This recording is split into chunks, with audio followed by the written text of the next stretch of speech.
Hello, little star. Are you snuggled up under your cozy blanket? Good.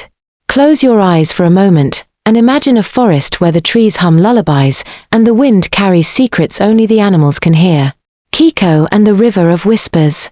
In this magical forest, far beyond the tallest mountains and the quietest meadows, lived a gentle young deer named Kiko. He was not the fastest or the strongest, but everyone in the forest knew one thing: Kiko was clever, kind, and curious about everything. He lived at the edge of a glimmering woodland called the Forest of Whispers, where even the leaves spoke in rustling voices. But beyond the forest flowed a mysterious, wide river. Its waters shimmered with hues of blue and green, and sometimes, just sometimes, if you listened closely, it sounded like it was laughing. And deep beneath those waters, something waited. One bright morning, Kiko stood on a mossy hill, his ears perked and eyes filled with wonder. Across the river, golden meadows danced in the sun. Flowers twirled in the breeze.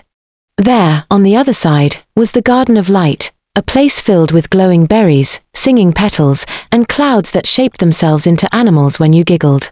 "Oh, how I wish I could go there," Kiko whispered. But there was one problem. The Whispering River was deep, wide, and full of rumors. Forest creatures often told tales of the watchers below, creatures with emerald eyes and sly smiles who waited beneath the surface. Some said they were crocodiles. Others believed they were river spirits. Kiko had never seen one, but he knew he had to cross. Kiko sat beneath an old tree whose bark hummed softly. "I could try to jump, but that's too far," he murmured, tapping his hooves on the soft ground. Suddenly, a breeze tickled his ears and ruffled the fur on his neck. It carried a song from the treetops. When thoughts are gentle and words are kind, the answers float in the softest mind, and just like that, a spark lit in Kiko's heart. "I won't cross the river by force," he said with a smile. "I'll cross it with a little help, and a lot of kindness." That evening, as the sun painted the sky with peach and lavender, Kiko tiptoed to the edge of the river. He looked at his reflection, then leaned down and called softly, "Hello down there, I know you're listening." For a long moment, nothing moved. Then, blip! A pair of green eyes appeared above the surface. Then another. And another.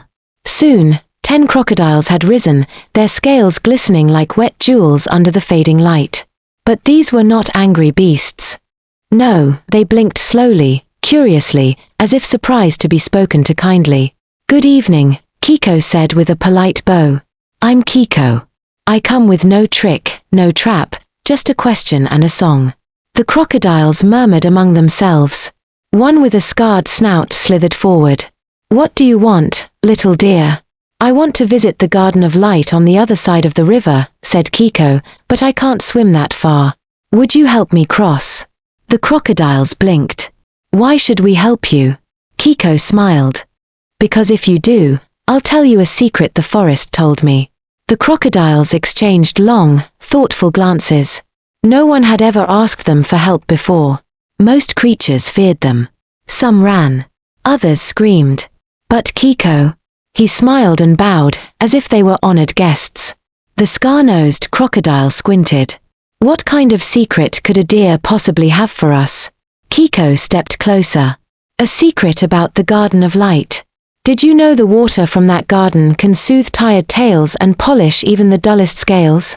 The crocodiles gasped.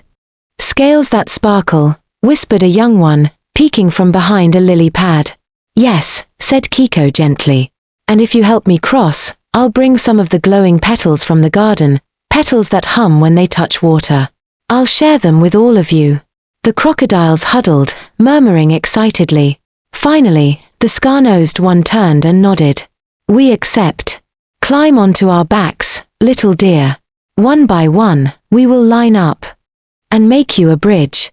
And just like that, the crocodiles floated side by side, like stepping stones of emerald and grey, forming a living path across the wide, whispering river.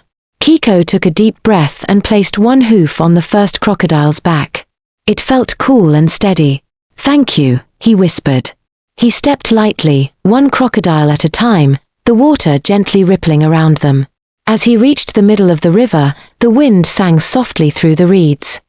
Kindness walks where danger fades, and magic flows where peace is made. By the time Kiko reached the other side, the sun had dipped low, and tiny fireflies danced around him like stars with wings. He turned back to the crocodiles. You kept your word, and so will I. I'll return soon, with the garden's gift. The crocodiles dipped their snouts respectfully beneath the water, their eyes gleaming in the moonlight. As Kiko trotted through the glowing meadows, the garden of light opened like a dream. Flowers with silver stems leaned toward him, humming soft lullabies. Berries sparkled like tiny lanterns. The grass glowed with golden tips, and clouds in the sky shaped themselves into animals that giggled when Kiko giggled back. He collected glowing petals, careful not to pluck too many. Each one vibrated in his hooves, like it had a heartbeat. A soft voice came from a bloom shaped like a bell. Share what you take, and the garden will always bloom. I will, Kiko promised. Then, with a basket of petals, and a heart full of joy, he began his return journey. The stars twinkled above as Kiko returned to the river's edge. True to their promise, the crocodiles surfaced again, lined up like a shimmering path across the water, their eyes wide with curiosity. Kiko stepped onto the first one's back and walked carefully across, balancing the basket of glowing petals in his mouth. When he reached the middle, he gently dropped a petal onto the back of each crocodile. And something magical happened. As the petals touched their scales, the river around them began to glow. The water shimmered with soft rainbow hues, and the crocodile's dull grey scales turned glossy, catching the light like precious stones. Even the scar-nosed crocodile gasped at his reflection. We're shining. Kiko smiled. You see, the garden gives to those who give. The crocodiles no longer looked like scary river beasts. They looked like part of the forest's magic, its guardians, not its threat. News of the crocodile's kindness spread quickly through the forest of whispers. No longer were they feared. Birds flew overhead without worry. Squirrels crossed the river safely on their broad backs. Even the turtles waved politely as they swam past. The crocodiles, once quiet and distant, began to laugh. They played in the current, told stories to the frogs, and kept the river clean from fallen branches and rocks. They had become protectors of the river's harmony. And Kiko? He visited often. Sometimes to bring petals, sometimes to share stories. But most of all, he came to remind his friends that kindness opens doors even the strongest cannot break. And so, little one, the forest was at peace. The river flowed clear and gentle. The crocodiles slept with smiles. The flowers in the garden of light bloomed a little brighter. And Kiko, the clever and kind little deer, slept beneath the stars, his heart full of wonder. Close your eyes now. Can you hear the river's whisper? It's telling you that kindness makes magic. And in your dreams tonight, perhaps you'll walk across water on the backs of glowing friends too. Good night, starlight. Sleep well, and dream gently.